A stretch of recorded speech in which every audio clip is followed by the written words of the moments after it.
মধ্যপ্রাচ্যে চলছে এখন হাড্ডাহাড্ডি লড়াই। অসম এই লড়াইয়ে মুখোমুখি বিশ্ব মোড়ল খ্যাত মার্কিন যুক্তরাষ্ট্র এবং ইরান।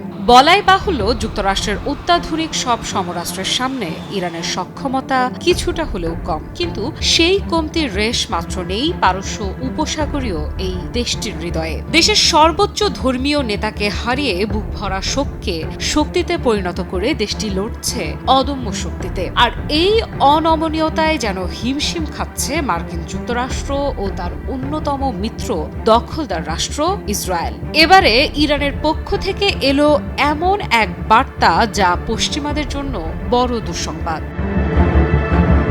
ইরানের ইসলামী বিপ্লবী গার্ড ক্রপস বা আইআরজিসি বলছে, বর্তমান মাত্রার তীব্র যুদ্ধ তারা অন্তত আরও 6 মাস চালিয়ে যেতে সক্ষম। আইআরজিসির মুখপাত্র আলী মোহাম্মদ নাইনি এক বিবৃতিতে জানান, ইরানের সশস্ত্র বাহিনী বর্তমানে যে গতিতে যুদ্ধ পরিচালনা করছে সেই তীব্রতা অন্তত 6 মাস ধরে বজায় রাখার সক্ষমতা তাদের রয়েছে। ইরানের আধা সরকারি বার্তা সংস্থা ফার্স্ট নিউজ এজেন্সির বরাতে প্রকাশিত এ বক্তব্য নতুন করে আলোড়ন তুলেছে আন্তর্জাতিক অঙ্গনে। শত্রুপক্ষের কপালে এখন চিন্তার ভাঁজ।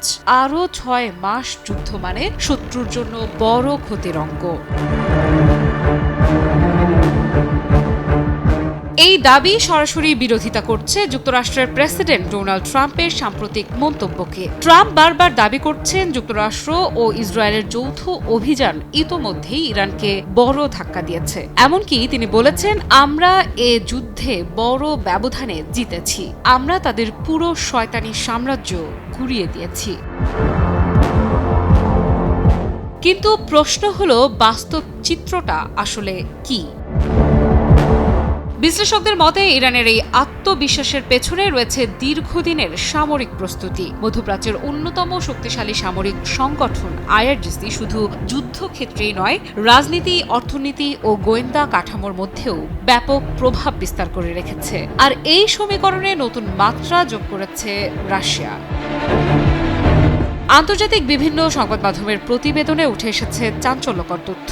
দাবি করা হচ্ছে, যুদ্ধ শুরু হওয়ার পর থেকেই ইরানকে গুরুত্বপূর্ণ গোয়েন্দা তথ্য সরবরাহ করছে মস্কো। মার্কিন সংবাদ মাধ্যম দ্য ওয়াশিংটন পোস্টের বরাতে ইসরায়েলের সংবাদ মাধ্যম দ্য জেরুজালেম পোস্ট জানিয়েছে, মধ্যপ্রাচ্যে থাকা মার্কিন সামরিক ঘাঁটি, বিমানবাহী রণতরী এবং যুদ্ধ বিমানের গতিবিধি সম্পর্কিত তথ্য ইরানকে দিচ্ছে রাশিয়া। যদি এই তথ্য সত্য হয়, তাহলে যুদ্ধের সমীকরণ একেবারেই বদলে যেতে পারে।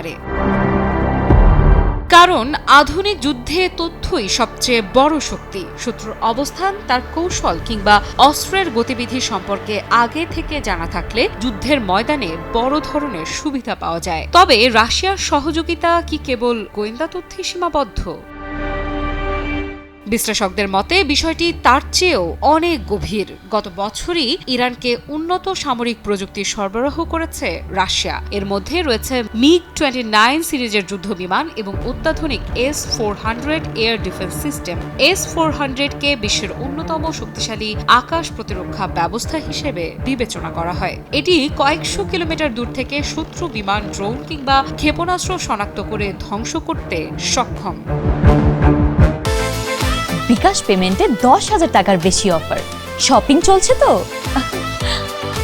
যদি ইরানের হাতে সত্যিই এই প্রযুক্তি সক্রিয় থাকে, তাহলে ইসরায়েল কিংবা যুক্তরাষ্ট্রের আকাশপথে অভিযান পরিচালনা করা অনেক বেশি কঠিন হয়ে উঠতে পারে। এর পাশাপাশি প্রযুক্তিগত সহযোগিতা, ক্ষেপণাস্ত্র উন্নয়ন এবং সামরিক প্রশিক্ষণেও মস্কোর সহায়তা পেয়েছে তেহরান, এমন দাবি উঠেছে বিভিন্ন আন্তর্জাতিক বিশ্লেষণে। রাশিয়ার অবস্থান অবশ্য কূটনৈতিকভাবে অনেকটাই সতর্ক। দেশটির পররাষ্ট্রমন্ত্রী সের্গেই ল্যাভরভ সম্প্রতি ইরানের বিরুদ্ধে যুক্তরাষ্ট্র ও ইসরায়েলের সামরিক পদক্ষেপের তীব্র নিন্দা জানিয়েছেন। একই সঙ্গে সব পক্ষকে কূটনৈতিকভাবে সমস্যা সমাধানের আহ্বান জানিয়েছেন তিনি। তবে পশ্চিমা বিশ্লেষকদের ধারণা ছিল, রাশিয়া হয়তো কেবল কূটনৈতিক সমর্থনই দেবে, সরাসরি সামরিক সহায়তায় জড়াবে না। কিন্তু সাম্প্রতিক প্রতিবেদনে যখন ইরানকে রাশিয়ার সক্রিয় সহায়তার কথা সামনে আসতে শুরু করেছে, তখন পশ্চিমা বিশ্বে উদ্বেগও বাড়ছে। কারণ এর পেছনে রয়েছে আরও বড় ভূ রাজনৈতিক হিসাব নিকাশ।